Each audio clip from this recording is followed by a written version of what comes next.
आपने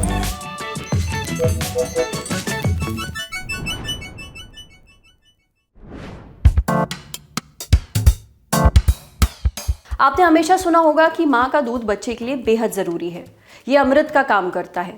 पर आपने कभी सोचा है कि ऐसा बार बार क्यों कहा जाता है? डॉक्टर्स ऐसा क्यों कहते हैं?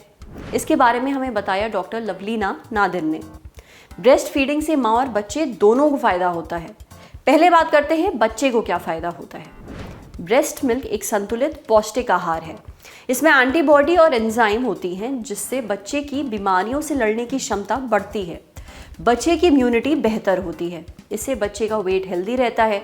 बच्चे को डायरिया कम होता है, कब्ज कम होता है, वो बार बार दूध नहीं निकालता है, उसकी आंतें ठीक रहती हैं।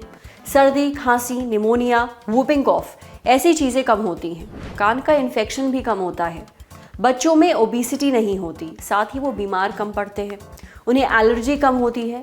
यहाँ तक कि माँ का दूध पीने से बच्चों में टाइप 1 डायबिटीज़ होने का रिस्क कम होता है। अब इसका मतलब ये है कि आगे चलकर टाइप 2 डायबिटीज़ का रिस्क भी कम रहता है। तो ये तो रही बात बच्चे की। ब्रेस्ट फीडिंग से सिर्फ बच्चे को नहीं, माँ को भी फ़ायदा पहुँचता है। जैसे हमने कहा, जैसे माँ और बच्चे में बॉन्डिंग होती है, पोस्टपार्टम डिप्रेशन कम होता है, ब्रेस्ट और ओवेरियन कैंसर का रिस्क कम होता है। देखा गया है कि एंडोमेट्रियोसिस का रिस्क भी कम होता है। जो माएँ फीड करती हैं उनकी हड्डियाँ मजबूत रहती हैं। यहाँ तक कि प्रेगनेंसी के बाद उनका वजन कम होने में भी मदद मिलती है।